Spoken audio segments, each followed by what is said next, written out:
Organization. Good morning. Welcome to the meeting of Metropolitan Planning Organization. Could I have a motion to accept the minutes of October 25th? I'll move that, Mr. Chairman. Is there a second? Second. Sylvia, do you want to do a roll call and approval or rejection of the minutes? I do. 1 second. We have 2 more people coming in, including Alfred. All right, so let's start. We don't have anyone from Auburn today, so we'll start with Bedford. We have Bill Jean in the room. Present, yes. And virtually, we have Brian Oh, Ward. I think Peter made the motion. Oh, okay. And I'm here. thank you, Brian, and Danielle Ivanzik. Here and yes. Thanks, Danielle. No one from Candia, as far as I can see. Moving to Chester, both in-house, Andrew Haddock Andrew's up there.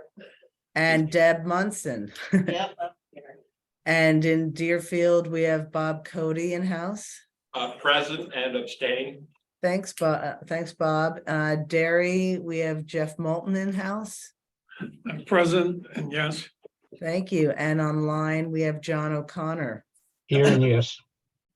From Francistown online, we have Alfred Eisenberg. Here and yes.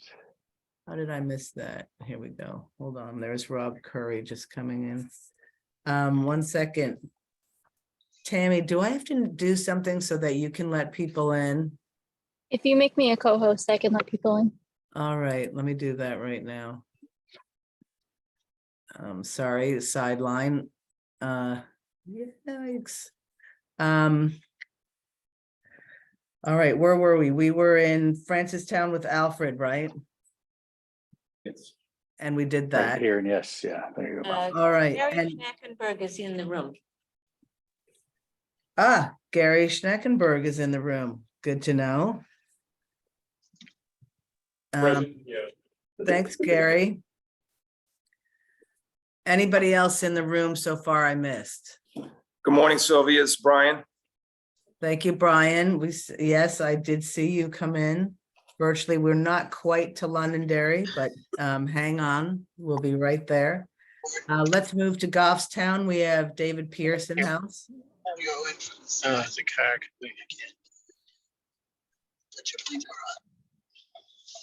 I'm not hearing. And if you can mute yourself, if you're not speaking, that'd be great.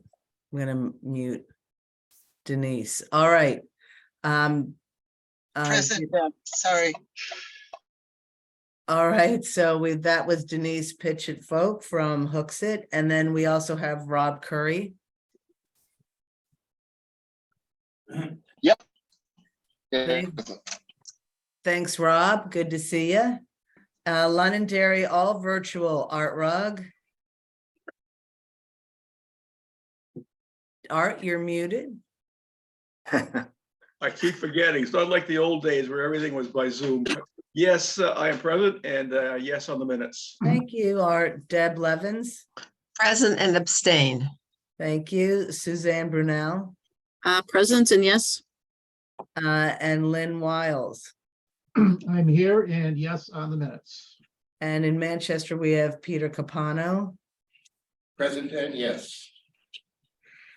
And now I have to rethink this. 1, 2, 3, 4, 5, 6, 7. Do we have anybody from DOT? No. So we actually do not have a quorum because Hooksett and Londonderry are all online. So Bedford, Chester, Deerfield, Derry, Francistown, Wyndham, and Manchester. And Goffstown. Okay, we have 8. Okay, good. Never mind. Okay. Okay, great, Sylvia. We have a quorum. We're good. Is there any old business for the MPO? Sylvia, Linda?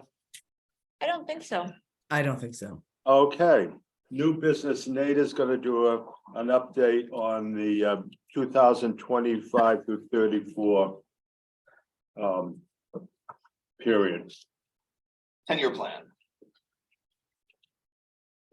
All right, let's see if I can.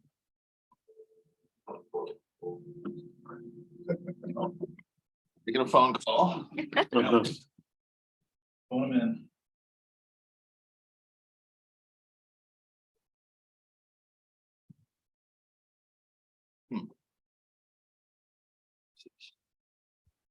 Oops.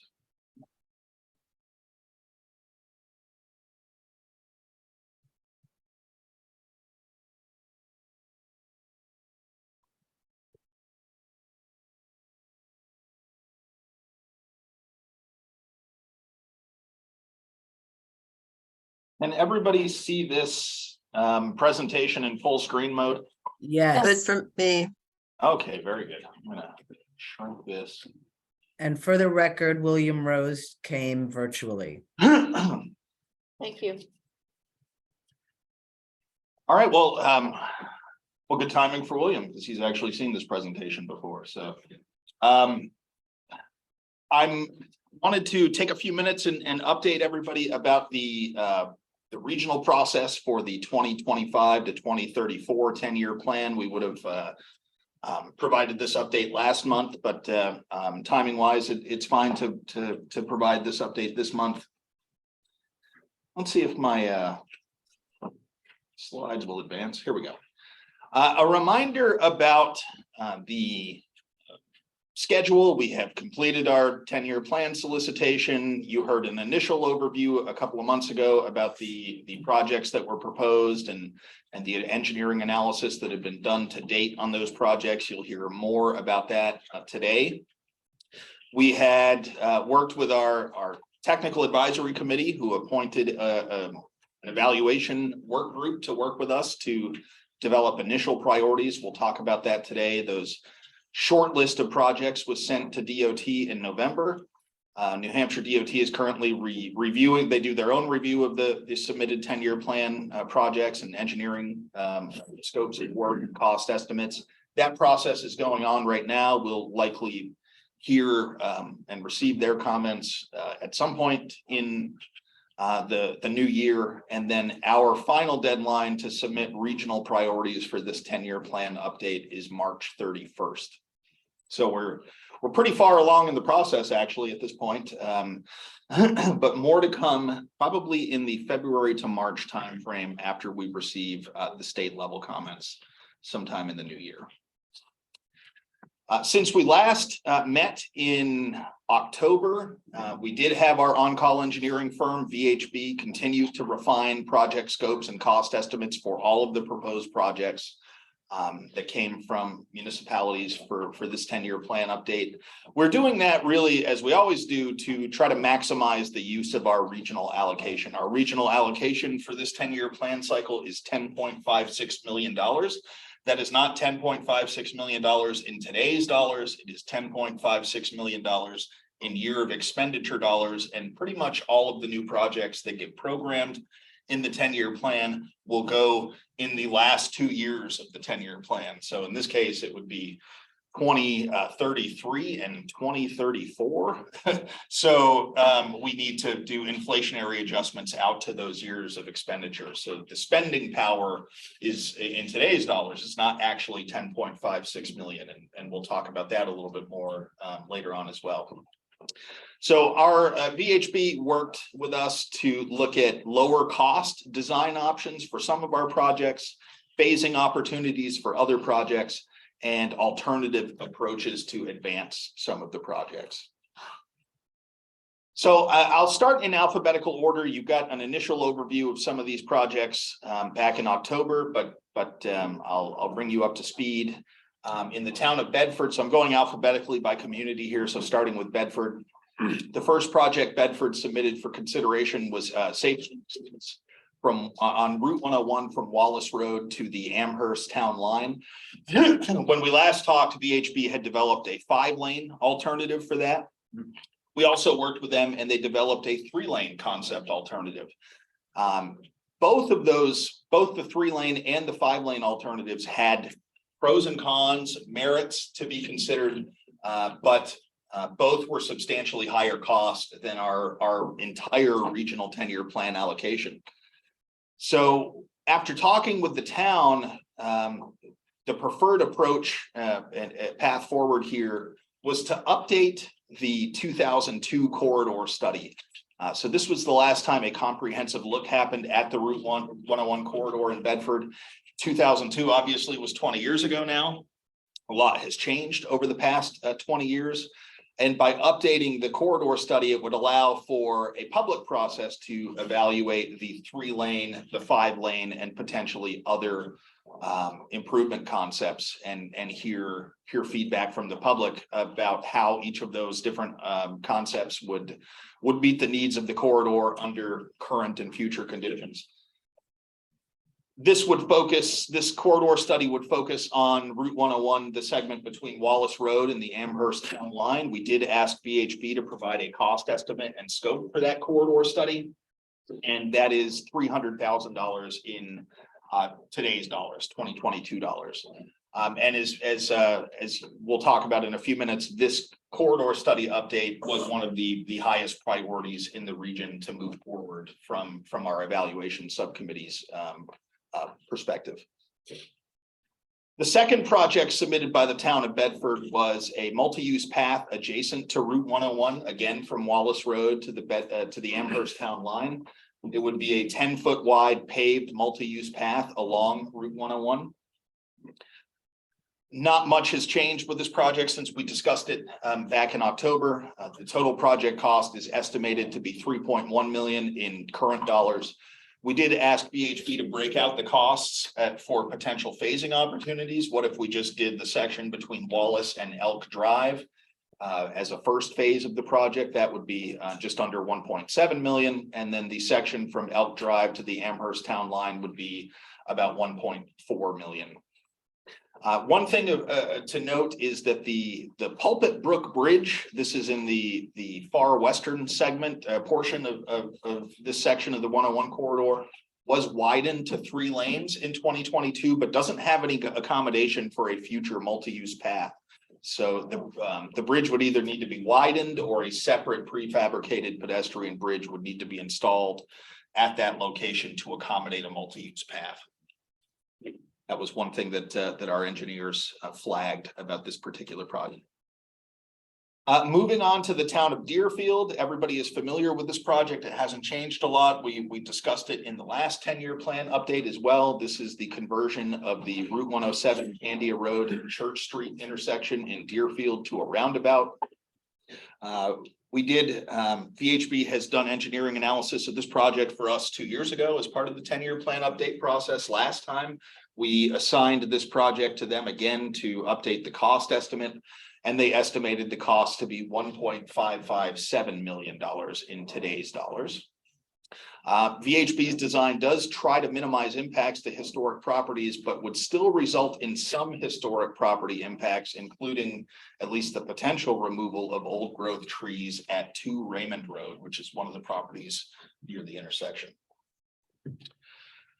In Londonderry, the first project submitted from the town of Londonderry was a capacity expansion on Route 28 from the intersection of Sims and Vista Ridge Drive to the intersection of Route 128. You'll recall from 2 years ago that we do have a substantial improvement to the intersection of 28 and 128 fully funded and programmed in the 10-year plan. So that project is moving forward. This concept would tie into that project and expand capacity towards the interstate. So VHB developed a 5-lane cross section with a dual use center turn lane. The capacity expansion here is significant in terms of scope. So the intersection of 28 Vista Ridge and Sims Drive itself would include additional turn lanes and through lanes, which VHB even identifies may be excessive. I think there's 7 lanes on one approach to this intersection that you see here and 6 in the other. VHB did develop alternatives for the project, both with and without sidewalks, which further expands the impacts. It's a costly project, as you might have gathered. The total project cost was estimated to be $10.4 million without sidewalks, $11.3 million with sidewalks. Either of those, after adjusting for on a year of expenditure basis, would exceed our 10-year plan, our entire regional 10-year plan allocation. There aren't any realistic phasing opportunities for the project because the intersection improvement is the most significant cost component, and a phased version of the project that doesn't include the intersection improvement may not provide tangible benefits. Our evaluation committee looked carefully at this project. This was the one project that the committee felt we needed to do continued homework on between now and the next 10-year plan cycle to continue to work with the town, identify what potential alternatives there may be to this five-lane design. There are a lot of impacts with this project in a 5-lane cross section, and this seemed like a project that needed more homework to be done on before it was ready to move forward in the 10-year plan. The second project from the town of Londonderry is much more straightforward. It is phase 7 of the Londonderry Rail Trail. So this would go from Route 28 to the Derry town line. Again, would involve the construction of 10-foot wide paved rail trail. This is the final segment of rail trail in the town of Londonderry. The trickiest part of the project is the crossing of Route 28. Route 28 is a busy road in this area, and the crossing needs to be carefully designed for pedestrian safety. VHB's proposal would be to use what's called a pedestrian hybrid beacon, which if you're familiar with Goffstown, the crossing at the Goffstown Rail Trail, it would be the same type of installation. And so there's one other issue that VHB identified, which is there is a crossing of Beaver Brook. There was a rail bridge there once upon a time. The abutment still exists there. And VHB has identified the potential to use those existing abutments and install concrete deck panels to support the trail. So overall, the total project cost was estimated to be $641,000 in current year dollars. We've also encouraged the town of Londonderry and which they did, submit a letter of intent to apply for CMAQ funding for the project, because if successful through the CMAQ program, the project could begin as early as fiscal year 2025. So rather than going into the 10-year plan and waiting until year 9 of the 10-year plan, the CMAQ program may provide an opportunity to get this project funded more, or get this project to construction more quickly. In the city of Manchester, you may remember this project from 2 years ago as well. It's the improvements to the I-93 exit 8 interchange at Wellington Road. We did have VHB review this 2 years ago. We did assign it to VHB to update the cost estimate. There were certain technical updates that needed to be done. There was some ramp work that you see there in red that has actually been done over the past 2 years. So we removed that from the scope of work.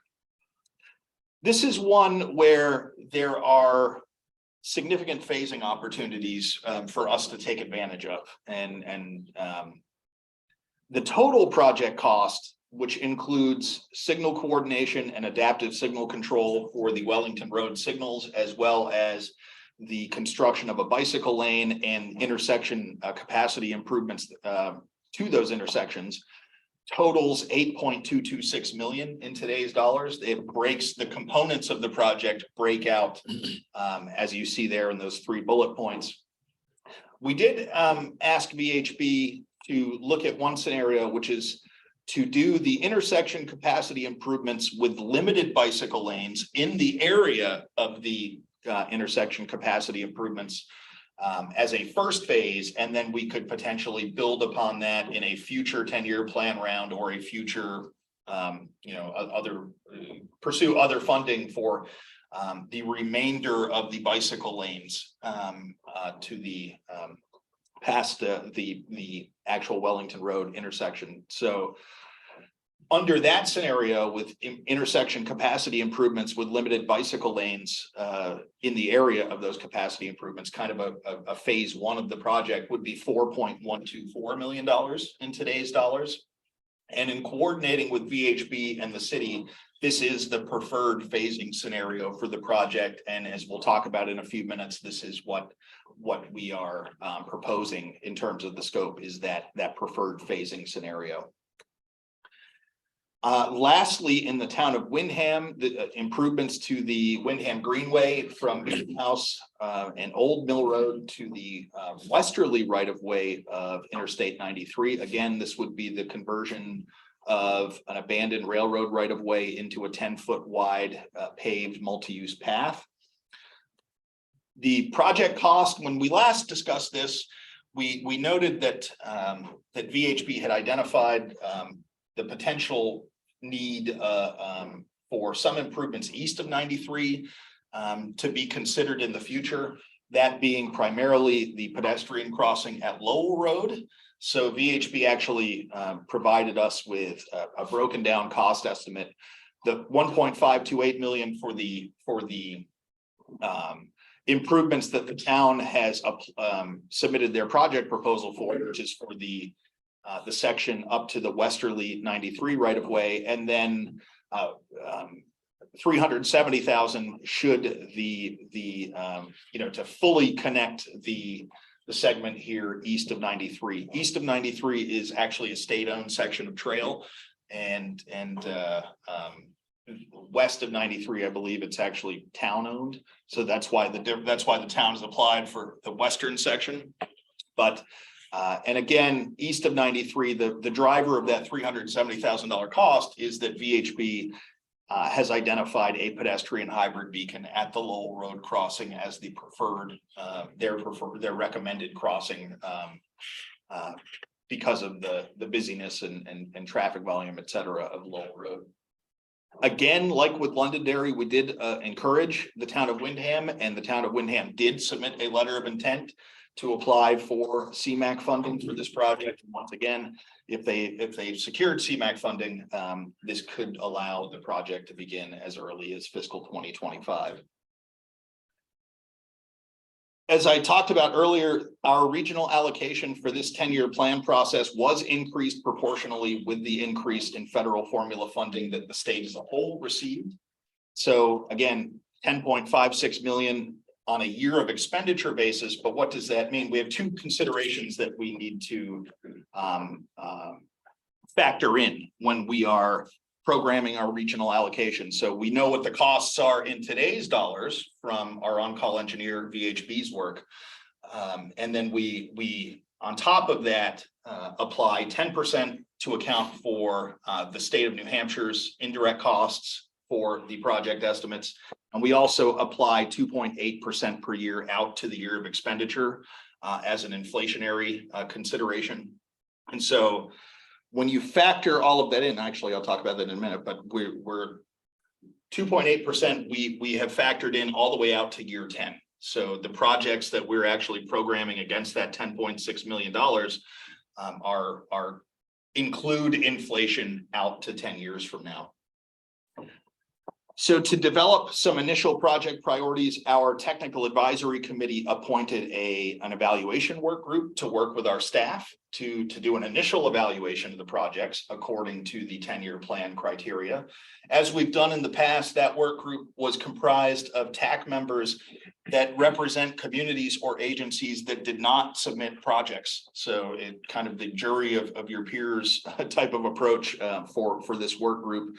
And we were appreciative and thankful that George Sioris of Derry, Mark Sunan of New Boston, and Linda Kuhnhart of Francistown all volunteered to help us do an initial evaluation of the projects. Final priorities, as I mentioned earlier, are due to New Hampshire DOT by the end of March. So after the evaluation work group went through each of the projects according to the criteria, the top four initial regional priorities were the Route 101 corridor study update in Bedford, the Exit 8 Wellington Road interchange improvements in Manchester, the Deerfield roundabout on 107 Candia Road and Church Street, and phase 7 of the Londonderry Rail Trail. All 4 of those projects, even including DOT indirect costs and inflation out to year 10, do fit into our regional allocation. In addition to those projects, the evaluation, we always have the ability with the state to keep up to 2 additional projects under consideration. And those 2 additional projects that are still under consideration are Bedford multi-use path on 101 and the Windham Greenway improvement project. So overall, basically this kind of lays out how we constrained our initial priorities to the $10.26 million on the year of expenditure, $10.56 million on the year of expenditure basis. This first column here that says project cost, that is the cost that VHB provided for the project in today's dollars.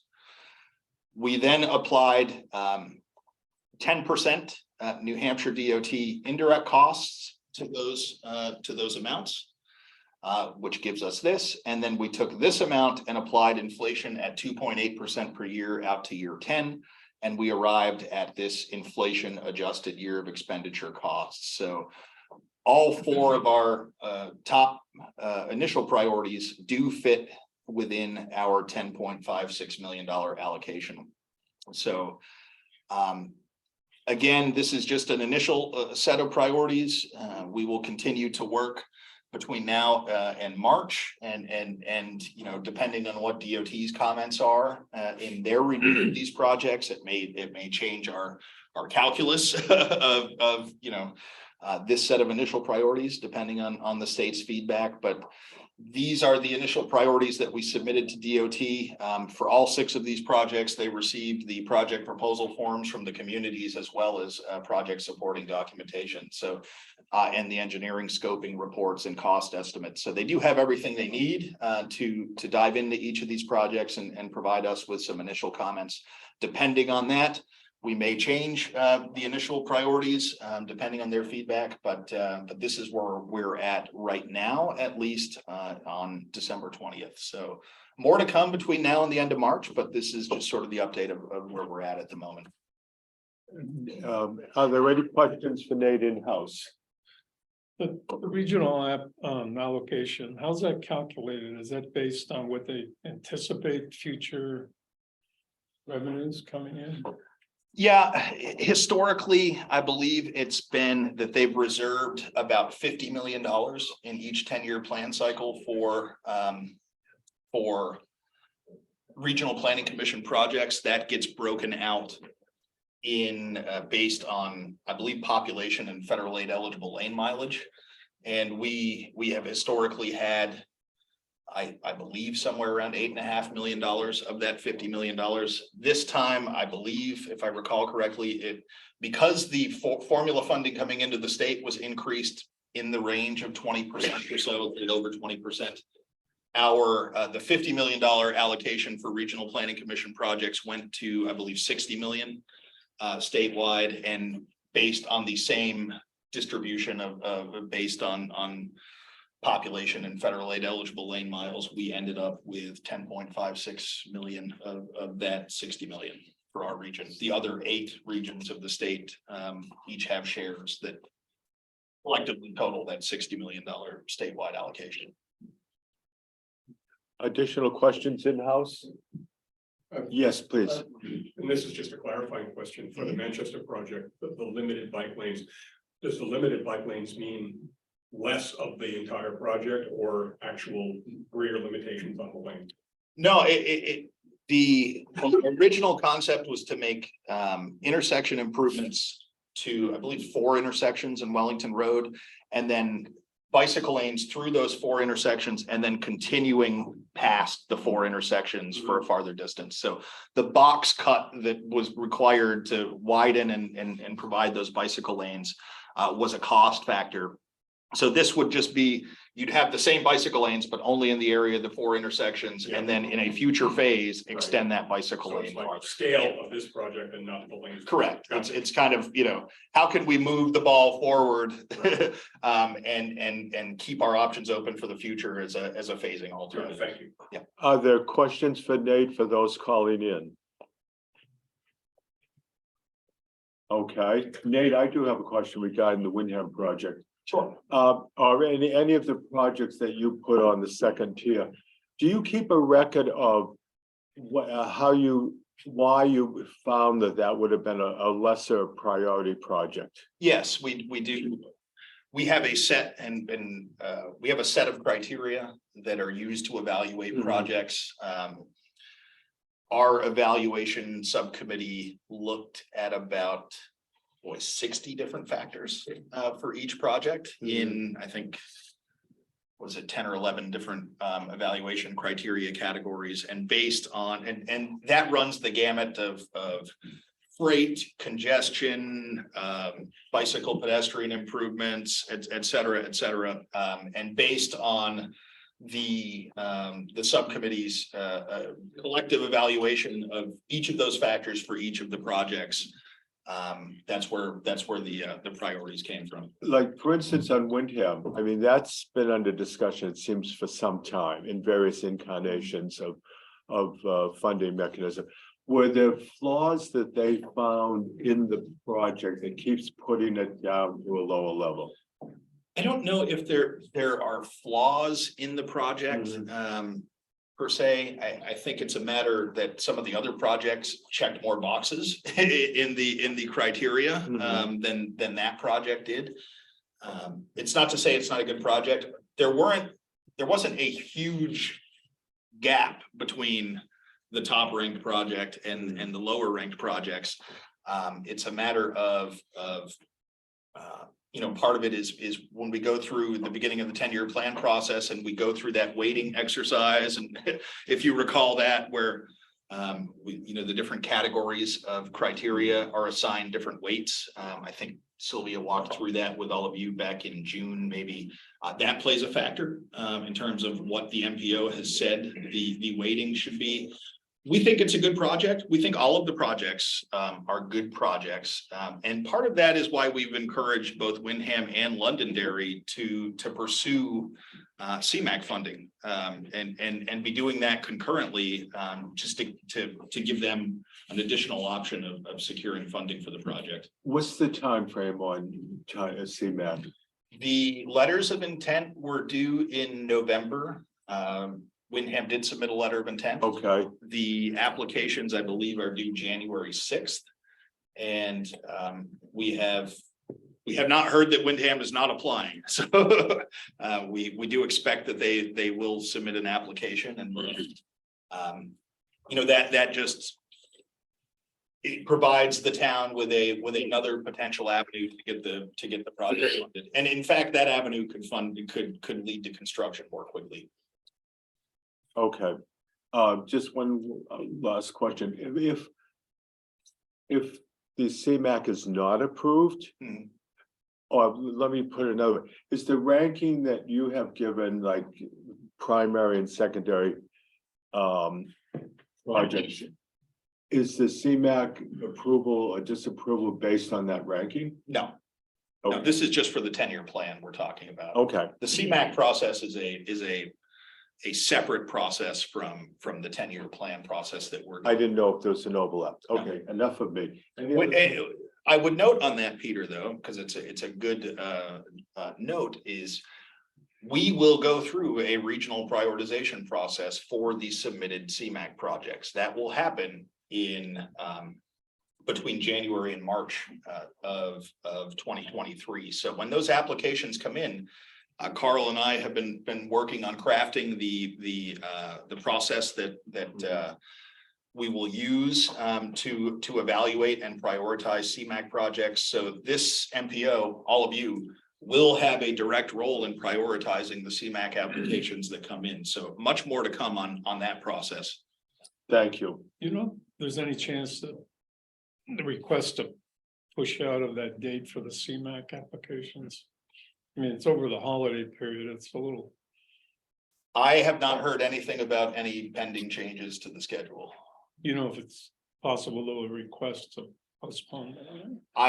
You could always contact DOT and make such a request. I'm not sure that they will be amenable to that at this point, but you could always ask. They give you a few weeks to do this over the holidays, and then they take 2 years to evaluate it.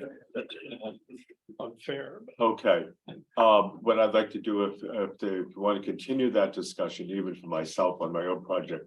Let's talk about after the meeting when there's more time. I want to keep this meeting going. Nate, thank you so much. And you mentioned Carl. Carl, you're the man of the moment. You're going to be doing proposed 2023 safety performance target. Thanks, Peter, and I will emphasize the moment. Because if you flip to the next page, this is really the Zach show.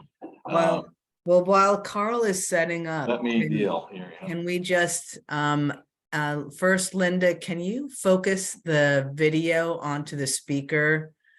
And second, just to make sure we're all counting who's in the room virtually. So we've added Marcus Ponce de Leon from Manchester, Don Waldron from Manchester, and for a short time, Jacob LaFontaine was there, but I don't know if he had issues with his. I can't tell right now if the camera is focused on Carl. I did. It is not. Can you expand the talking in SNHPC? You have to move it further over. Thumbnail. I can see Zach. And Literally anything there. a little bit further over. No, I'm with you. There you go. Now I can see Carl. Well, the one is not selected. Where? Whatever, any of them. And we do see Now your, Now you can, Linda can zoom on. Carl, we can see your Yeah. presentation, Now Carl. you can make it small again. Okay, thanks, guys. Let me just get back up. Yeah, so this is, thanks, everyone. This is about safety performance measures. And for those of you, again, my name is Carl Eppich. I'm Principal Transportation Planner here at the Commission. Every year we revisit this and we revisit the targets, which, should be thought of more as projections. And there's a lot of data here we're going to go through about what's happened with transportation and safety in the region. Without further ado, I'll go through this introductory part, but really Zach is going to go through it. You'll want to do some questions during. There's a lot here and there'll be a lot to take in. So people in the room or out in virtual land, feel free to chime in either in the chat or someone to ask your questions. So transportation performance management, this is PM1. These come out of the FAST Act, which we've been doing for coming up close to 10 years. It required that DOTs measure and report on performance measures in these areas: safety, pavement and bridges, system performance, congestion, freight movement, and congestion mitigation and air quality. And we're talking about safety today. When we talk about safety, we're looking at 5 different federally required safety measures, which are listed here. And these are all the data points that Zach's going to go over and look at the trends and results, looking backwards, look at our previous targets. Again, think of them as projections and where we think things are going to go in the future, all in the name of trying to improve safety in the region and pay attention to what we do in the measures, our projects and operations and how they influence safety. States set safety performance targets, and a lot of what we're going to look at here is the states sets their own targets. We do have the option as an MPO to set our own regional targets. And for 2023, like last year, we're going to recommend supporting the state targets. We're not going to be actually taking that action today. This is an introduction to this. We are again looking at adopting and recommending to you adopting a regional target for the fatality rate. This is where we get into it. That's how fast we get to Zach. So in the past, we've just kind of jumped into the actual measures themselves and without a lot of context, and the commissioners and myself and everybody else said, well, kind of would like to know more about what's going on here. And so that we're going to spend a few minutes going through some the beginning areas just to give us some context. The first one, we're gonna look at the transportation, we're gonna look at the FAR system, which is the fatal accident. Hold on. The fatal action as fatal fatality analysis reporting system. It's a federal system. It's been around since the 70s, and it's, you know, what everybody uses. And so because of that, we have a good track record and we can pull out some good trends from it. This is just looking at, you know, between 2011 and 2020. These are all the fatal crashes in New Hampshire on the left, and then in our region on the right. Let me see if I can move some of this so people in the room can see. Yeah, that's better. So again, looking at, you know, trying to pull out some larger trends from that. I looked at this is for the whole state, again, over that 10-year period, looking at motorized, which is, you know, car, motorcycle versus bike ped, which is, you know, going to be person on walking, biking, personal conveyance. So if you're on a scooter and as a mobility scooter, you're technically not motorized. You're a, you know, vulnerable user. And the reason I broke them out this way is because it's an easy way to do it with the FARS data to begin with. And so on the right, or so on the left is all the motorized fatalities, and on the right are the bike ped. You can see there have been about 1,000 motorized fatalities in the state over the last decade, and about 140 bike ped. What I want you to mainly pull away from that, some of the demographics here, is that the age for you can see just looking at the age for motorized is much younger than the age for bike ped. So the median for motorized is 46, it's 56 for bike ped. And if you try to figure out what's going on there, look down that, you know, for motorized, the fatalities, you know, the plurality of the fatalities are happening in the 20 to 44-year-old age group, which is not what we see with bike ped. But we do see similar trends based on sex, where about 70% of them are male.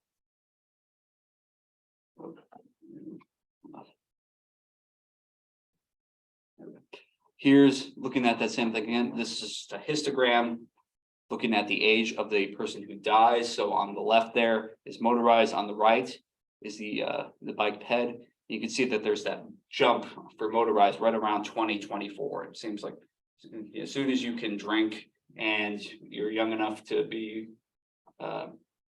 reckless, I guess, you know, those are the people that are, you know, largely die. So that's the hump. And the hump for bike ped fatalities are in the, you know, you start to get the 50 to, you know, 75 range. You know, so despite what you might think of, you know, bicycle and pedestrian fatalities being little kids playing in the street or something like that, and most of them are, you know, people, you know, 50 years or older. Playing in the street. Playing in the street, yeah, playing street hockey. Masters League. Yeah. So this is another, move this out of the way. Just one quick thing. When I was doing the introduction, I didn't turn my agenda over. The introduction is done by both Carl and Zach Swick. So if you're wondering what the new voice was. So this one is looking at how safety equipment differs by both vehicle and by sex. So we have, you know, the columns. You look at the columns on the bottom. You have automobile on the left, motorcycle on the left, on the right, and then those are split up again into male and female for each of those. And then we have restrained, which means either wearing a seatbelt, in a kid in a car seat, wearing a helmet. So that's in green, and then in purple is somebody not wearing a helmet, not wearing their seatbelt, not in a car seat. And you can see that, you know, the vast majority of the fatalities are males not wearing this, unrestrained. And that's, you know, so, you know, there are 40 male deaths for people unrestrained. There are about 160 unrestrained. And you see somewhat similar rates for female, but nowhere near the same disparity. And you see something similar again for motorcyclists, but it's not the same. The disparity is not as great. And then this is just again showing you that what is driving the fatalities in our state. This is just another way to look at it a little differently. Wish there was some way to hide that there. So since you can't see, this is on the left here, we have the top row is vehicles, automobiles, the bottom is motorcycles. The left column is both sexes, middle is male, and right is female. And you can see, so if we're looking again at restraint not used in that top middle, 75% of male fatalities in a vehicle in the state have been people not wearing their seatbelt. And that's compared to the female rate there is 57%. I'd have some caution for the female motorcycle fatalities just because the number is so low. You can see it's 10 over the entire period. So take that with a huge grain of salt. But you see again that for both of these, people not wearing the helmets, not wearing their seatbelts are the majority of the deaths, and we don't know the exact number of what the prevalence for wearing a helmet or not wearing a seatbelt is, but we know it's higher. It's more people wear their seatbelt or wear a helmet than do not. Come on. Okay, now we're going to dig into a SNHPC specific context. This is looking at the last year, so this is 2021 fatalities and serious injuries, which are what we're interested in for really. This is showing by town, and then the percentages there are of the total. So Auburn had 3 fatalities last year. That's 11% of all the fatalities in the region. Not a huge surprise here. Manchester has about around 40%. That's what you would expect based on population and BMT. One thing to keep in mind is that last year we saw the most fatalities of any year since 2007. That's the earliest that we have records of in this office. The way that breaks down, so these are looking at our region for fatalities and serious injuries. The top left there is the whole region. On the right is just Manchester by itself, and the bottom middle is every place in the region except Manchester. And so region-wide, about 1 in 10 1 in 10 fatalities or serious injuries is bike ped. You'll see some unknown other there. That's because we do have instances where it is either the serious injury is not, the vehicle is not known, or we do have things like there have been a couple fatalities with ATVs or one person with a golf cart. So Golf cart? a golf cart. Dangerous sport. Yeah. What is this, the Villages? Yeah. So it does happen. So they do end up in there. Right? So Manchester, the bike ped rate for serious injuries and fatalities is higher. It's about 1 in 4. And then we didn't have any outside of the area or outside of Manchester within the last year. Again, this is just 1 year. We won't read too much into it. This is looking at our region fatalities from over a 10-year period. So this is 2011 to 2021. This is looking at, so the pie chart on the left there, the purple, I guess, is all the vehicle deaths. So you can see that about 60% of the deaths have been people in vehicles. About 1 in 4 have been somebody on a motorcycle. About 1 in 5 have been somebody either walking or biking. And, then again, you have that 1%, which is that, other kind of. The right is showing all the fatalities broken down by bike ped and motorized. Again, I did it by bike ped and motorized just because it's easy in the data to break it out that way. You can see the different, again, Manchester's the highest there, which is not surprising. Francistown, as far as I can tell, has not had a traffic fatality over that 10-year period. And I believe this is the last one. So again, like I said, bike ped is easy to break out. So that's what I did. For example, here, this is just doing 2011 to 2020 SNHPC bike ped fatalities and serious injuries. So I wanted to group them together to get a big enough sample size. Again, some of your towns might not be mentioned here on this chart. That's just because you didn't have any events and I was trying to save space. But again, the majority are in Manchester. So out of 113, 82 were in Manchester. And you would expect that, or you expect Manchester to have a higher number since it is a much larger city. But even if you look at the actual, the rate per resident, Manchester has a rate of 7 per 10,000 residents compared to a regional rate of about 5. So it does even have a higher rate than you expect just based on population alone. Okay, now we're actually going to get into the thing that's the background. This is the thing we actually have to, well, we're not taking action on today, but taking action on at some point. The first measure is number of fatalities over a 5-year average in our region. Again, you can see this, the 5-year average is kind of, largely looks like it's holding steady. One thing to keep in mind, if you can see on the top right there, there's that, we had, a bad year, as it were. We had, most fatalities we've had in a long time. So keep that in mind. And this is the, showing the projected versus the target rate. So the red line there is the 5-year moving average. The red dots are the actual occurrences for those years. So the number of fatalities for that year on a 5-year moving average, and the X's are the targets. So that's what we did. We agreed to as part of the, as part of our target. So, in 2019, our 5-year target was 18.2 fatalities. And the orange there is the state's proposed target for 2023, which is the one we will be taking action on at some point.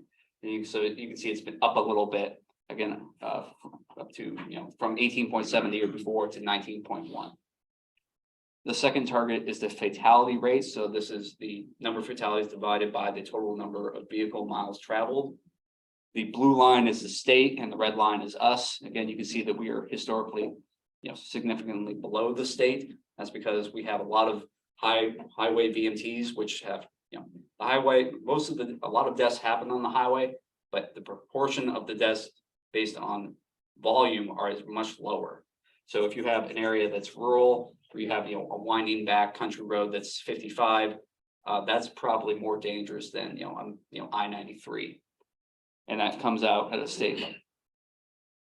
Again, we're up a little bit, or we're up a fair bit there over a 10-year period just because we had a bad year.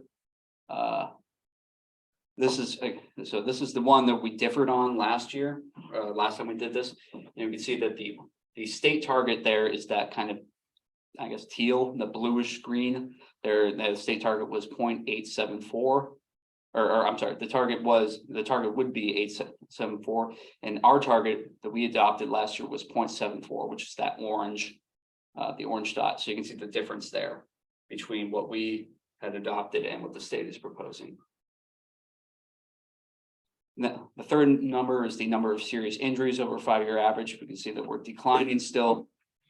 There's some debate about how much of that is just due to better reporting, more accurate reporting of what is an actual serious injury, but it does still seem to be going down, and that's the trend over time as well. And this is, again, the target in orange there versus where it was before. So it's pretty much where it was.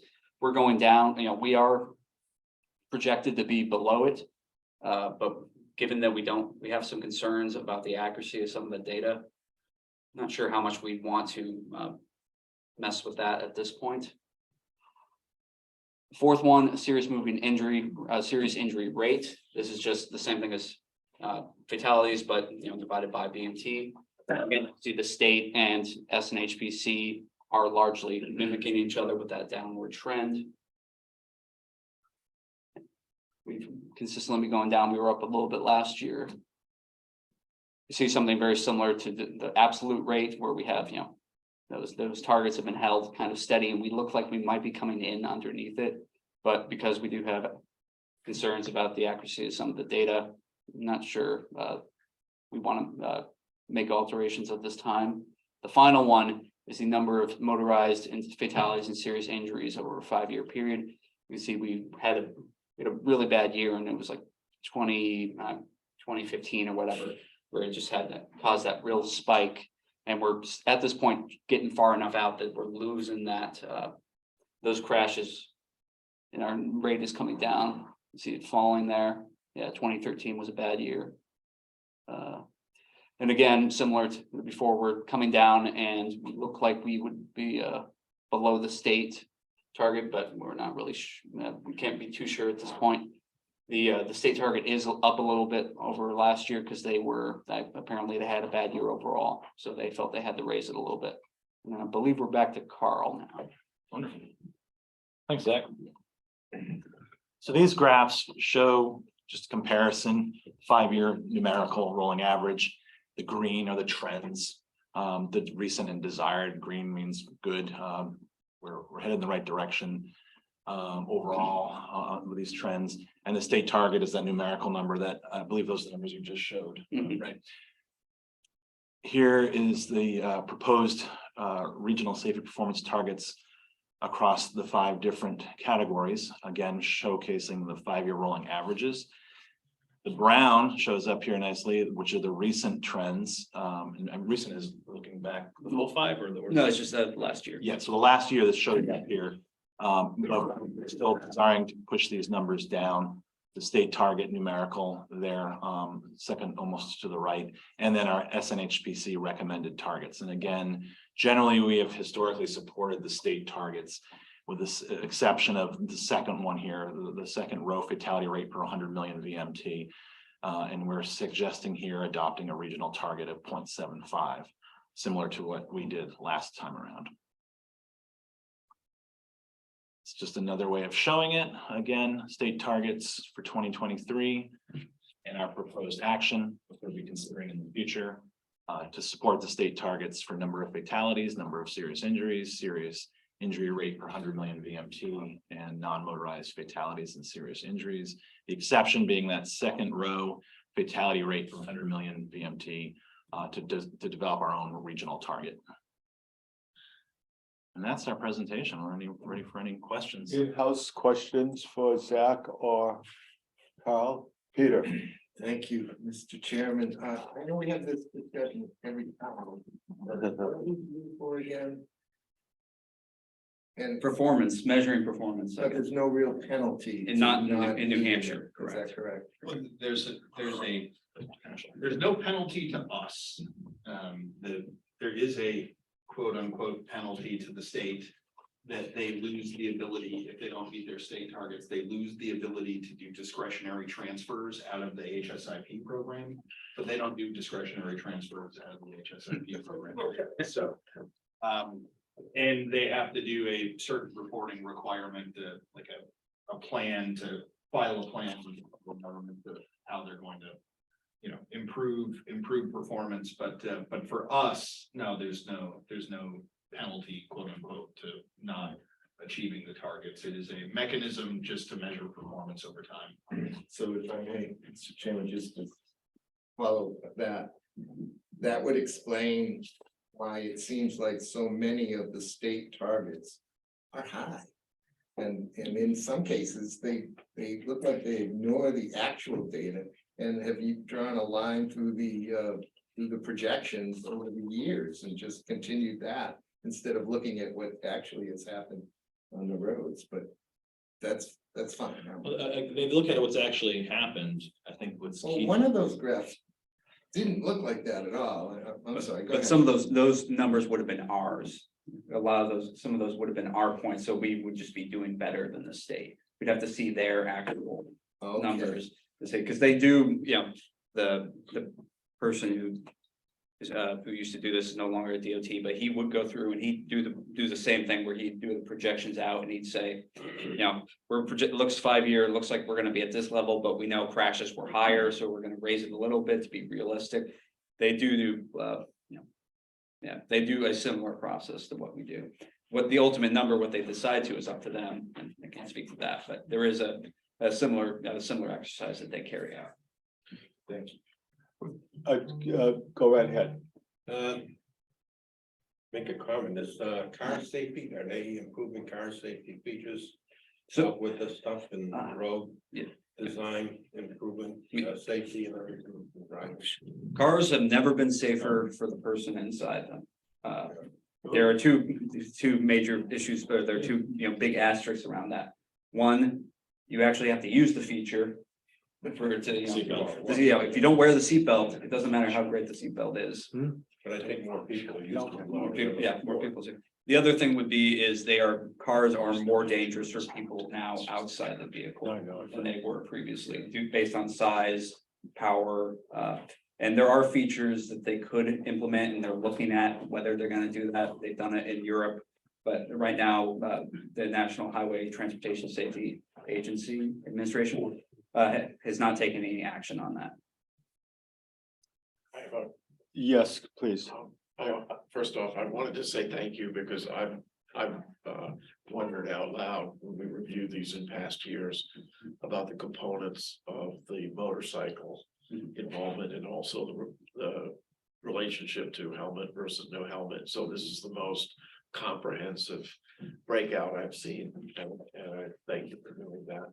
No, my pleasure. I mean, that's why, part of the reason I did that, I was like, okay, I'm tired of having this question that I can't answer. We spend some time and come down. And, I'm sorry, go ahead. And I'm on our town highway safety committee, but I also follow, what's going on in the state. It seems like we're finishing up this year state-wise. It's gonna be doesn't look good for the numbers. It's pretty grim. With fatalities, and our highway safety committee discussed that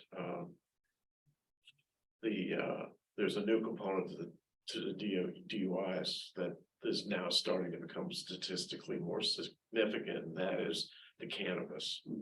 People under the influence of cannabis.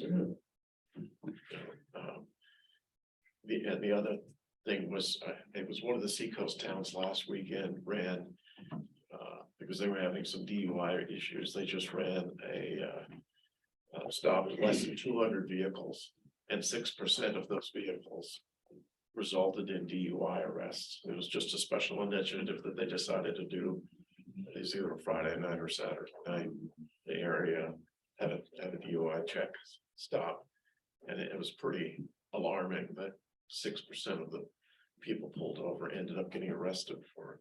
One last comment from in here, and then I have to open up to the outside people. The pandemic, could that have something to do with it, with keeping people off the road and they weren't working, all working? So we did see that, with 2020, especially we saw more in 2020, where the rates just went through the roof because people weren't driving, and those people who were going, going at 85 because they had the highway to themselves. And so we did see some of that, but even with, things returning to more normal, we're still seeing, it's like it bumped up and it's staying there, sort of thing. Okay, any questions from people calling in? Stop Not sharing. seeing anyone? Is there one? No. Okay, thank you both, gentlemen. Thank you. Other business, Sylvia, Linda, any other business? So. I don't think so, but just to let everyone know, we've, Linda, I don't know if you caught all the new additions for the virtual viewers. Let's see. Yeah, I see a couple of new names. I'll make a note. So we have Shelley Winters from New Hampshire DOT, who's gonna, I'm just making Shelley, I'm making you a co-host. And she's here with Carolyn Radish, if I said that right. And hi, Carolyn, and I'm gonna make you co-host too, just in case you also have something to share for the group. But yeah, I think everybody else, did you get Marcus and Don Waldron? I got Don Walden. I don't think I got Marcus, so I'll add him. Yeah, Marcus. And Jacob was only with us from about 11:35 to about noon, so. Okay, could I have a motion to adjourn the MPO, please? I'll move. Is there a second? All those in favor? Raise your Aye. Opposed? Okay. I'd like to call to order the meeting of Southern New Hampshire Planning Commission. Could I a motion for action on minutes of October 25th? Is there a second? Sylvia, do you want to do a roll call and the approval on minutes, please? I do. Linda, if you can bring us back to the center of the room for our view. All right, while Linda's doing that, from Bedford, we have Bill Jean, Present, yes. Brian Lord. Is Brian still with us? I can't see his name. Yes. Up, yep, there he is. Okay, Danielle Ivanzik. Present and yes. Thanks, Danielle. From Chester in-house, Andrew Haddock Present, yes. and Deb Munson. Present and yes. From Deerfield, we have Bob Cody. Present and abstain. From Derry in-house, Jeff Moulton. I'm present and yes. And virtually, we have John O'Connor. Present and yes. From Francistown in-house, we have Gary Schneckenberg. Present, yes. And virtually, we have Alfred Eisenberg. Present and yes. Hey, thanks, Alfred. From Goffstown, we have David Pierce in-house. Yes. Great. Hooksett, virtually, we have Denise Pitchett-Folk. I see Denise. I'm just not sure. You're muted, Denise, if you're there. And Rob Curry. And President, yes. thanks, Rob. You are on it. Londonderry, we have Art Rugg. I am present and yes on the minutes. Thank you. Deb Levens. Present, abstain. Thank you. Suzanne Brunel. Present and yes.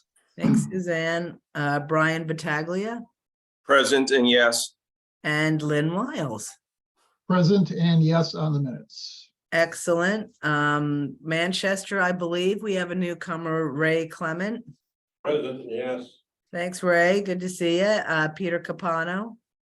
Present and yes. And virtually, we have Don Waldron.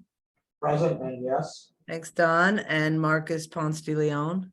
Here and yes. Thanks, Marcus. And from Wyndham, we have Peter Griffin. Present and yes. And John Hiltz is virtual. Present and yes. Thank you. And from Bedford, Daniel Heath. Oh, so sorry, Daniel Heath from Bedford. Daniel, have you been here the whole time and I missed you? I came in late for the MPO. I apologize. All right. Okay, under new business, we'll have a discussion by the almost newly appointed Michelle Shelley Winters, Director of Aeronautics, Rail and Transit for New Hampshire DOT on the New Hampshire Rail Trails Plan. Sylvia, do you want to introduce Shelley? Well, I think Shelley will do a better job than I will, but we're just really excited to have Shelley here. I know that this effort, working on the state plan, rail trail plan, has been underway. Shelley, I don't know, was it since 2020? I thought it was sometime during the pandemic this started. Timing escapes me, but yeah, we delayed it a year because of the pandemic. So we completed it in August of this past year. So we're happy to walk you through it and thankful for the invitation to appear today. So Yeah. if you're okay, I can screen share and take over. I'll probably turn the camera off for part of it so that as I'm advancing the slides, I don't lose eye contact. But before I get going, I've got one of our prime consultants from GPI has joined me to tag team and answer any questions that may be beyond me or more in her purview. So Carolyn Radish is joining me from GPI today. She was one of the two leads from GPI on this project that worked with the department. So Carolyn, if you can quickly introduce yourself.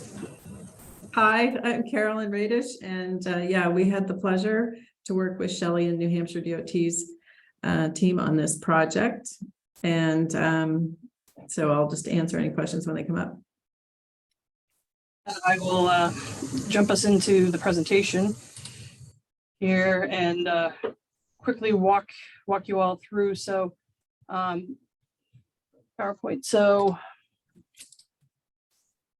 basically, this was in response to, as a state, we're calling it the New Hampshire State Rail Trails Plan, and the project team consisted of the DOT as a lead. So I was a lead in my role as the Bureau Administrator in the Bureau of Rail and Transit. I've now transitioned to the Commissioner's Office, and as Peter had mentioned, I'm the director of the Division of Aeronautics, Rail and Transit, but this is still a project that and an effort that I'm so closely involved with. So happy to share the information. As I said, Greenman Peterson GPI was the lead consultant for us on this. Carolyn was joined by Mark Dabowski, who was the other constant from GPI, as well as a few other support staff, but it was Carolyn and Mark, who most of you saw or have heard the names. We also, GPI teamed up with UNH Cooperative Extension, Dr. Shannon Rogers, who pulled together the economic impact component of this project. And then we had a Rail Trail Advisory Stakeholder Committee that was convened to help shepherd and provide guidance to us as we develop the plan. So I wanted to show you who the broad cross-section of who was comprised on the stakeholder committee, and then specifically highlighted for the planning commission's purpose, who the regional planning commission representative was that hopefully was a conduit back to Southern New Hampshire. So that was JB Mack of Southwest RPC. So I believe JB was selected through all the regional planning commission directors had met, and JB had, I think, volunteered himself and did a nice job shepherding and providing some RPC and MPO information. I think he did a good job, from what I understand, reaching out to the rest of the planning commission. So as you can see, it's a pretty robust representation of state agencies, businesses, municipalities, trail users of different subsets and types. So we tried to get a broad cross section that would represent all modal users of the corridors, because there's a variety of modal uses, as you know. We invited a state-owned railroad operator because we discussed rail with trail concepts, and then the governor's office had an appointee that came from the Office of Strategic Initiative. So a really great committee that really held together and provided some great insights that we might not have seen in our specific roles as project managers or project team leads. The scope of the plan, for those who aren't familiar, it was really set out by Senate Bill 185, which came about in the 2019 legislative session. So for those who say this isn't a planning document, it's not a typical planning document that maybe the Planning Commission would have done. But if you look at Senate Bill 185, it was very prescriptive in what our charge was as the department. So the first thing was to update the 2005 rail corridor inventory. So the 2005 plan was really just a really short inventory of what the state owned. We were charged with including a statewide economic impact analysis on the value of rail trails in New Hampshire. We're asked to consider maintenance costs for rail trails, to establish a tier system for prioritizing state investments in rail trails, develop recommendations for state staffing state funding mechanisms, and suggest the management structure of those state funds, develop a template trail management agreement. So going in, municipalities and communities or trail advocates would understand what the responsibility would be between a trail manager and the owning entity being the state, either DOT or Department of Natural and Cultural Resources. So let everyone know on the onset. And continuing on, they wanted us to compile the list of the trail organizations that served different trails in different parts of the state, identify some best practices for volunteer groups to acquire insurance, because that was a sticking point for some volunteer groups throughout the state. They wanted documentation of the state's commitment and support for developing rail trails for recreation, tourism, and the economic value to the state, and to determine how to ensure the integrity of the publicly owned rail corridors. So whether it's reestablishing property bounds, deterring encroachments, working with the butters. And finally, the final charge in Senate Bill 185 was to hold a minimum of 3 public hearings. So it was a pretty long and very prescriptive list. Again, didn't leave a lot of latitude in regards to what a typical plan may be construed by planners such as yourselves, but we entered into an agreement with GPI that was essentially point by point in alignment with Senate Bill 185 to make sure we met the charge of the legislature. So we entered into agreement with GPI for several years. And again, they had their subs and other team members involved. We felt like public engagement was going to be a very robust piece of this because we're covering the entire state. And though we had a broad cross-section of stakeholder advisory members, we still wanted to make sure the general public had a conduit and a means by which they could provide their direct input to us as a project team. So we were required to hold a minimum of 3 public hearings. We held 3 in person in Concord, Keene, and Littleton, and we held one that was 100% virtual via Zoom.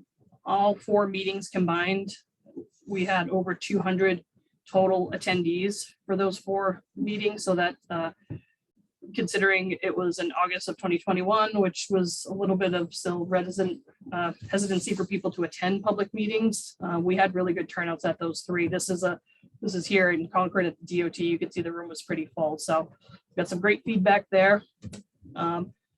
Again, we also convened 6 advisory stakeholder meetings. Those were open to the public to attend in addition to our stakeholder members, and we did have general public attend from time to time with those meetings. We made an online survey available after all the 4 public hearings to elicit and garner additional information and feedback from some questions that we posed at the public hearings. So that helped formulate some of our opinions and theories and data as we move forward with developing the plan chapters and sections, and we can discuss that a little bit later. We developed a project website, which is still up and running. GPI hosted it. At some point it will sunset, but this is the early website that we were driving people to, where all the public information documents were available, as well as an interactive map that we were collecting feedback to fine tune. And a byproduct of this was a new state branding website that we developed, railtrails.nh.gov. So it has that familiar nh.gov domain to it. It currently repoints to the Natural and Cultural Resources Bureau of Trails, but eventually it could be a standalone website. But that was just a future effort to make sure that we have a brand that we can put out in the public sphere to be specific to New Hampshire rail trails. So if you look through the plan, which is about 200 pages long, you'll see a lot of great maps and a lot of great factoids to try to contextualize this pictorially for people. And we broke the state up by these regions, sort of in alignment with how travel and tourism breaks the state up into different regions, understanding there's a travel and tourism component to the way rail trails are utilized. As far as state-owned rail trails, which was the focus of this effort, they are owned by DOT or the Department of Natural and Cultural Resources. So 27 state-owned rail trails, of which DOT owns 17. Natural and Cultural Resources owns 10. As far as trail management, 8 of those are managed by municipalities. So that means of the ones that the DOT owns, we have municipal agreements with 8 municipalities. And then 19 of those are under the trail management of Natural and Cultural Resources. So here at DOT, we either enter into a cooperative agreement with Natural and Cultural Resources, who becomes the day-to-day trail manager, or the day-to-day trail manager becomes a municipality through a municipal rail trail agreement. So the city of Manchester, for instance, has a municipal rail trail agreement with New Hampshire DOT. So of those 27 state-owned rail trails, that equates to 338 miles of trails, of which the DOT owns the predominance, 249 miles, with DNCR owning 89 miles. And of those, the mileage, 78 miles are managed by the municipalities and 260 by Natural and Cultural Resources. Of the 338, as one would imagine, most of those 334 are on inactive rail corridors, whereas 4 miles are active railwood trails. So that would be the WOW Trail in the Lakes Region area. Longest state-owned trail is 58 miles. That's the Northern Rail Trail from the Concord-Bosquen town line up to Lebanon. And then the shortest trail is 1.5 miles, the Profile Rail Trail. Just an example of some of the more detailed maps that are in the plan itself and on the project website. So just to give a smattering, we broke it down by different states and identified the common trail name. On the interactive map, you can actually click on some of these and get some more details about the trail length, the permissible uses, and the trail managers. We also tried to slice and dice all these rail trails in a variety of different ways, understanding that they'd be consumed by different entities, different ways. Municipalities may be concerned about the additional the acquisition funding source, because the acquisition source may determine whether motorized use is or is not permitted. Some people just want to know the trail length. So what could be the longest contiguous trip or ride that somebody could go on? If I want to come up in the winter, can I use my snowmobile? Where can I use my OHRV, my ATV? So this is just one instance of how we laid out graphically the variety of trails that we own that are state owned and the variety of uses. We have a couple different tables in that 200-page document that slice and dice it a few different ways, such as showing the ownership delineation between DOT and DNCR, as well as the trail management from a municipality or DNCR. So again, we tried to create multiple ways that this could be consumed by different audiences in the public sphere. This one, Carol and I are going to kind of go light on this because Dr. Shannon Rogers from UNH Cooperative really was the expert on the economic impact, and we would probably do a slight injustice to it. But essentially, this is the formula that that UNH came up with, and Dr. Rogers has a lot of experience in this recreational field, and essentially this formula can be used by a municipality, by a regional planning commission, by a trails group, and some of our initial input numbers such as spend dollars could be used. And then if new trail counts are done for a community or a region, you know, those new trail numbers could be entered in to come up with new numbers. So essentially a survey tool was developed and done in person. So we had picked these 8 trails and had staff from UNH and DOT go out and do in-person surveys to collect use about that specific trip. So it wasn't about a total year or multi-trip use. It was day of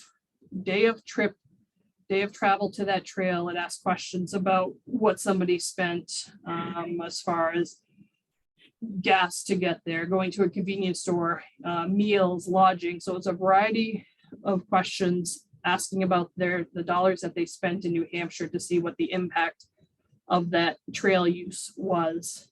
The 8 trails were picked in consultation with the advisory committee.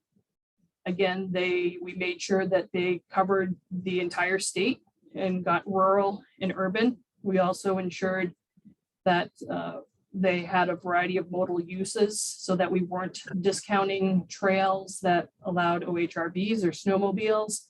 We also wanted to make sure that we got trails that had equestrian users, again, so that we would try to hit the broad cross section of users. And we also did them weekday and weekend to try to cover all of our bases here. So, and again, just as a qualifier, because this has come up with several people who will dive into this economic impact section a little bit more, the trail counts that we use in this equation and as a multiplier were estimates that were provided to us, the project management team, from either digital counters or local sources, either municipalities or RPCs. We ourselves as a team did not collect trail counts as part of this. We reached out, and JB was the one trying to reach out to all the other planning commissions to get this information. So some people have questioned the trail counts.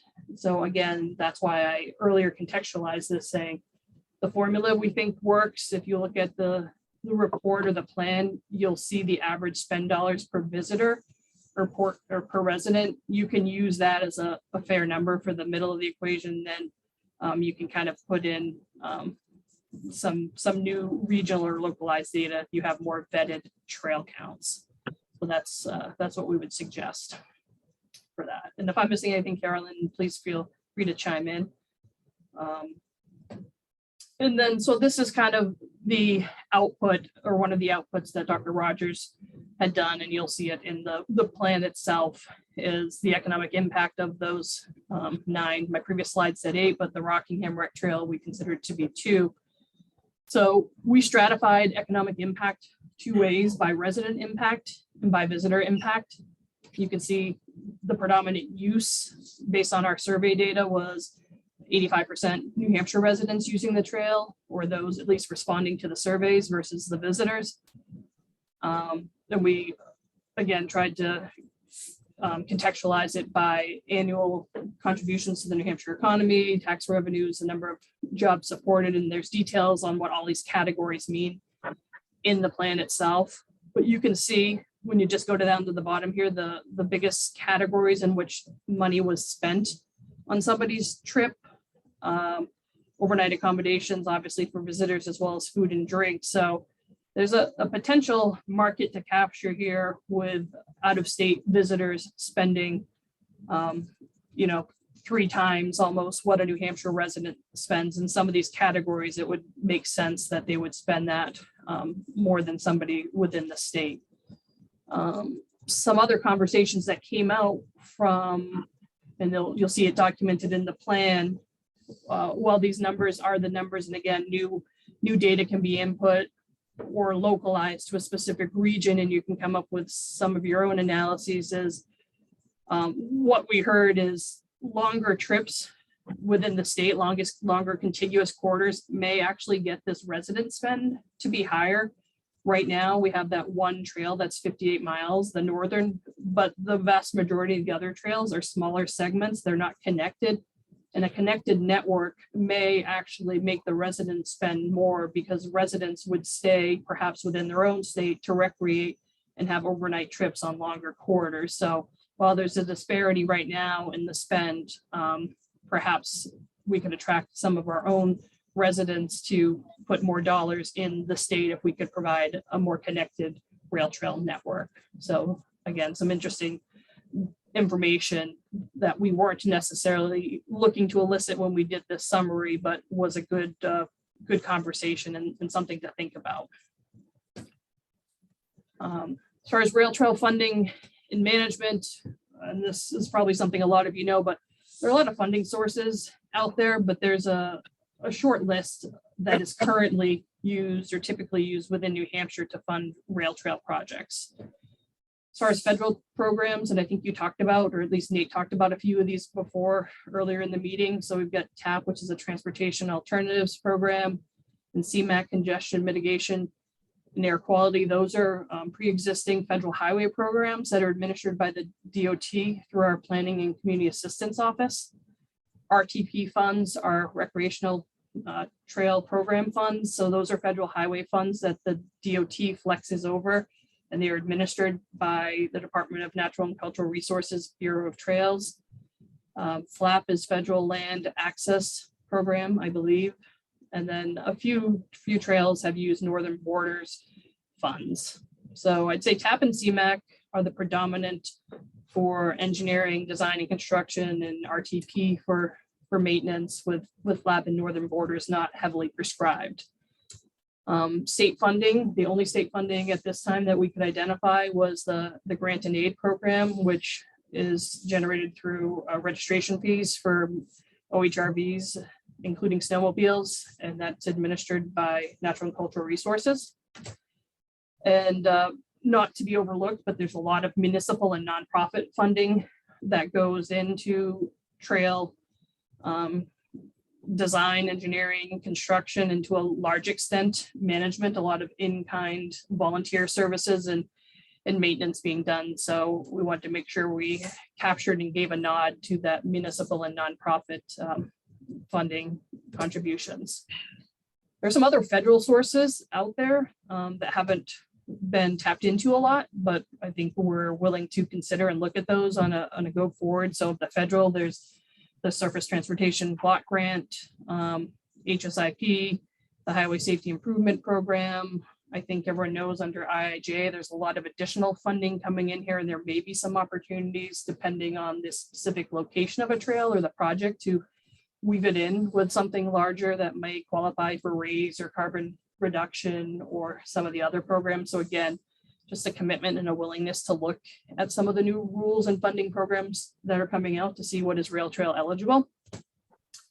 Congressionally directed spending is back. I believe some of us who are older used to call these earmarks. So these come back from time to time. That's a potential opportunity that exists.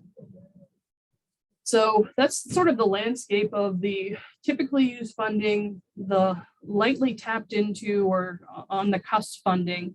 And then in accordance with Senate Bill 185, we were asked to come up with possible state funding mechanisms. Well, we all live in New Hampshire. We all know how the budget worked. I heard you guys in some earlier presentations talk about fiscal constraint and prioritizing projects within communities or within regions. So what we did was we came up with a list of state actions to consider that includes some possible state funding mechanisms. And these were developed based on feedback that we received at the 4 public hearings, based on feedback from all the stakeholder advisory committee members, as well as some follow-up agency interviews that we had done as a project team. So one of the things we heard was a voluntary non-motorized user fee. So right now, snowmobiles and OHRVs or ATVs, they pay a registration fee. It would be difficult to administer that from our conception or from our perception to add that on to a pair of sneakers or a bicycle. So, you know, it's a hard way to really do it. We don't have trail police who are going to stop and ask for the pass. So the suggestion from the users who showed up was that make this a voluntary fee, make a website, make some way by which the users can contribute, whether it's a box at a trailhead that they can put money into, whether it's a website, some mechanism by which those who want to support and make the trails that they use better can do so. A rail trail parking fee. This is something that Natural and Cultural Resources, who manages a lot of this, manages the state parks. This is something that we're starting to see in the state more with Natural and Cultural Resources. This is something that they, suggested that we consider. But with that, rail trail parking would need to make sure that rail trail parking actually exists, so that a rail trail parking fee would be something that could be collected. So again, just some ideas. There's more details about the administration of these within the plan itself. A general fund appropriation through the state operating budget. It would be an unprecedented one, but again, we put some information in there relative to what those funds could be used for. And, it may have to be a dual agency request between DOT and DNCR. But again, that's one way to request separate state funds. And what we suggested was for any of these 3 suggestions above or any other possible state funding mechanisms is consideration of creating the special rail trail fund. So having something in statute that restricts these funds and puts them into a pot that then has prescriptive rules on how they are to be administered and what they are to be used for, so they don't go into the overall state general fund with people putting them in with the intention of them being available for rail trails and then having that money be moved elsewhere. And this is akin to what we do on the railroad side of the house. We have the special rail fund. So the funds that are dedicated and paid in, it's in legislation as far as what those funds can be used for. And then that way they don't get swept at the end of biennium budget cycles. So again, a little bit more information about why we've suggested that is included in the plan itself. So who's going to manage this new money if it does come in? What's that going to look like? So, we said that the state should consider looking at staffing and management. So right now, there is no dedicated state rail trail staffing. It's broken out by multiple state agencies with people much like myself, who it's a sliver and a slice of what they do. And we wear the hat because we want to see rail trails move forward. We want the interconnected network, but it's currently multiple state agencies, predominantly DOT and DNCR, but Fish and Game has a component because they help with the enforcement and rescue. And there's a few other agencies that are involved, but nobody has a single focus on rail trails. It's one of many foci that they have. So a consideration of should there be staff that are dedicated to managing state rail trails. They're a single point of contact for everyone to call. They're the person who can manage the funds, the state funds, should they be realized, and they can be the conduit to work with other state agencies and planning commissions as appropriate. Knowing that adding additional state staffing is a difficult process and a time-consuming process that includes biennium budgets and requests and approvals, we suggested perhaps as an interim step that we could look at redefining the roles of existing state staff and resources. So an earlier slide, I showed the delineation between DOT and DNCR ownership and trail management. So one item for consideration in the plan is, should we look to segment the ownership of railroad corridors and the day-to-day management of these corridors based on the predominant current and near-term use? And when you read the plan, the way that's kind of plays out is a suggestion that perhaps corridors and rail trails that have a focus on everyday transportation or on an active railroad lines or rail with trail, like in the Lakes region area, those probably would be most appropriate to stay with the DOT because they have an everyday transportation, more of a pure movement of people, whereas those that have a predominantly recreational use, while we don't discount the fact that there is some everyday transportation and commuting occurring, if the predominant use is recreational, that probably fits more in the model, the sphere, and the job responsibilities of DNCR. So we kind of tried to paint a gradient of options by which the state could consider working towards a longer term end goal. And again, this was the one where we left it last, and hopefully both commissioners of DOT and DNCR will pick up this discussion again about delineation by predominant use. So one could argue it would probably be south of Concord, and the seacoast may fit more in that everyday transportation, whereas the Southwest and a slant up to the New Hampshire North Country might fall under that recreational. And some of it has to do probably with snow cover and surface condition or the density of the population, which is approximate to the corridor itself. Again, we were charged with coming up a recommendation for prioritizing funding, and we essentially would apply this to new funds.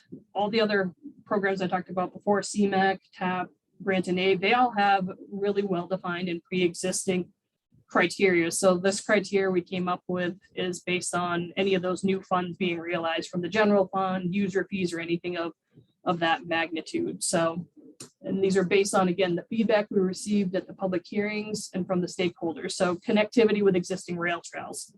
It's very important to make sure we can create, much like the highway network, a contiguous network, a connected network to allow seamless movement between communities and between rail trails. So again, looking at the connectivity with existing rail trails. So as an extension of 2 miles of an existing rail trail, is it a 4 mile connection between trails that are stranded on each side of a community or a river? Project readiness. So is there community support for this? Has the project sponsor talked to the trail owner, DOT or DNCR, or in some cases, there are some privately owned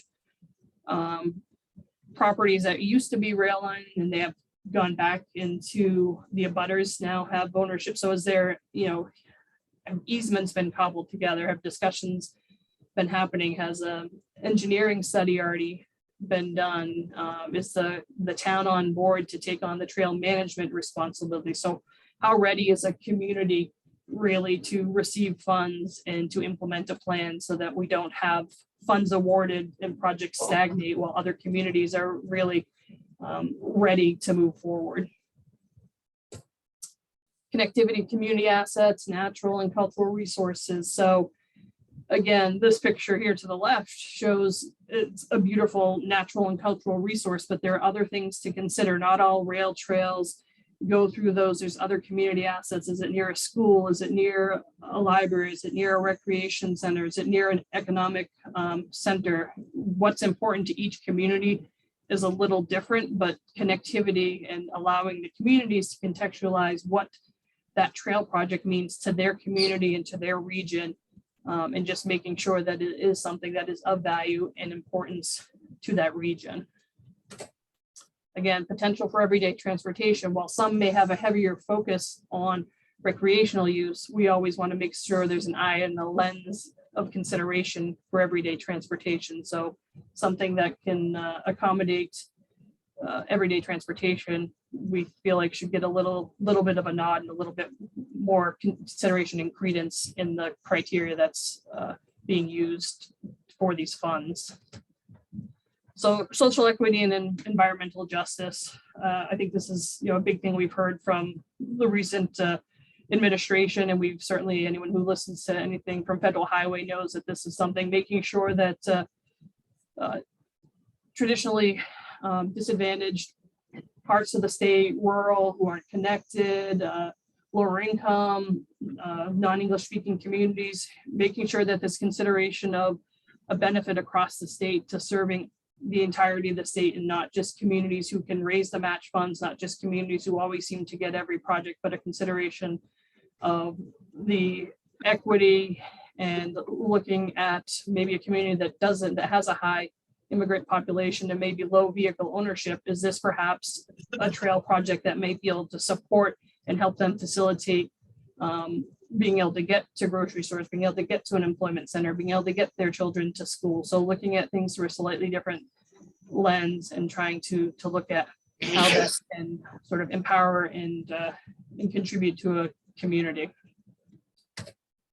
And then maintaining existing rail trails. What we want to make sure we do is not forget the 338 miles that we also own. Well, it's great to build more. We always need to keep an eye on maintaining what we have, so those miles don't fall into disrepair and gaps don't become larger gaps because there's a washout or there's deferred maintenance. So finding a balance between all these recommended criteria and figuring out the right weighting going forward will be something important that should be considered in the future. I see there's a question. Do you want me to go to that, Sylvia, or just continue and go through? Yeah, no, we typically go till 1 o'clock, so maybe we should stop for questions. Okay, for those of you, we've gone over our time, but I think the presentation is really excellent and important that we have the opportunity to ask Shelley a few questions. For those of you that are asking Shelley questions, would you identify yourself and what communities you're from? In-house, I'll begin with this group. Are there questions for Shelley? I was on my last slide, so.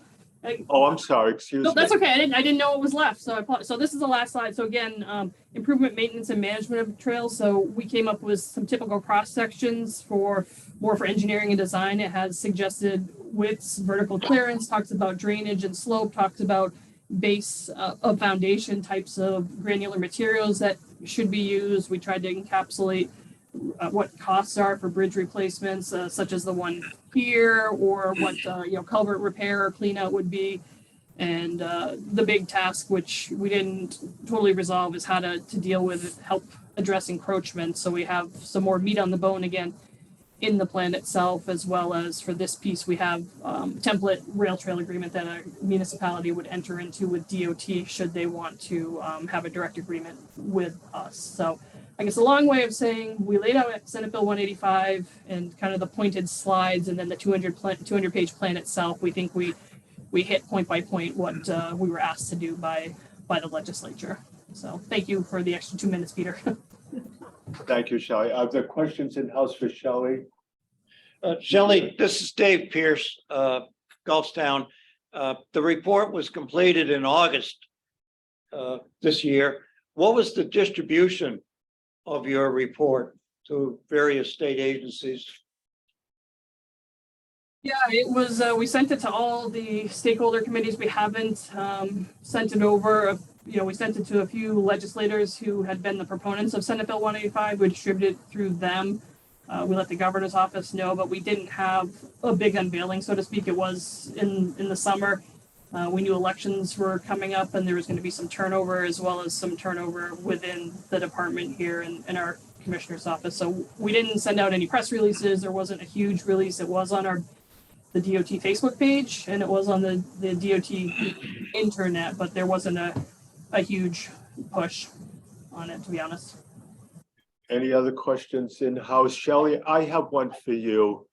Peter Griffin from Wyndham, I'm chairman of Southern New Hampshire Planning. When you were doing the economic evaluation, or when UNH was doing the economic evaluation, did they do a comparison against what the economic benefits would have been if it was if the line remained as an active rail line? For instance, like the 58-mile segment from Concord to Lebanon was part of a plan originally to explore high-speed rail service from Boston to Montreal. Were there any comparisons like that done? There were not, and it's in the. It's a good point and a good question you bring up. No, it was just a standalone based on the existing mileage and the in-person survey data and the trail counts that we had. I will say, to your point, Peter, it is in the plan, and anyone here at DOT, we do say if we own it, we allow interim trail use on the corridors, but when we enter into the agreement with either a municipality or the Department of Natural and Cultural Resources, we have reversionary clauses. So should the department need it back for another transportation use, such as rail, which is why that we originally acquired these, that we have the right to do that through termination language. It's never been done in my time here, but to your point, no, we didn't say how much value the train would bring versus how much the rail trail brings in from economic development, but that led me to talk about that interim status. Okay. Any questions from those of you calling in? Oh, I'm sorry. Wait a minute. In-house here, Deb. I was just wondering how many of the trails connect to trails in other states, and if that is a priority on the radar. Yeah, I don't know the number off the top of my head that connect to other states, but I think that's why when we talked about the connectivity to other rail trails, we didn't say within the state of New Hampshire. We realize we are contiguous with 3 other states, and so that was something that JB, representing all of you, but specifically the Southwest, brought up, that there's a lot of connectivity in the Southwest to Massachusetts and Vermont. So we made sure in that criteria that we suggested that it wasn't connectivity to other state-owned New Hampshire trails only, but rail trails regionally. Same thing, the Cross Adventure Trail in northern New Hampshire obviously would be a 3-state endeavor. I'll accept one more question from some people calling in. Any questions for those of you calling in? Not seeing any. Shelley, thank you so much. Congratulations on your appointment. I wish you great success.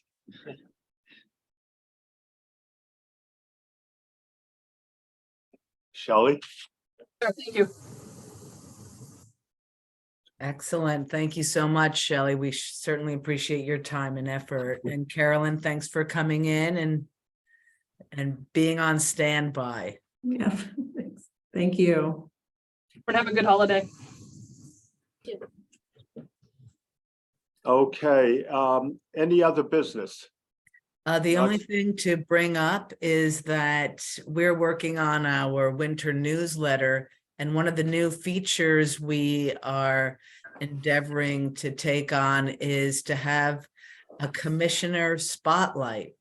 And so we thought we'd start with some of the newest members, and Linda has been reaching out to some new members. So if I know we have several on right now. We have Danielle and Rob, and I think Dawn is relatively new. Marcus is relatively new.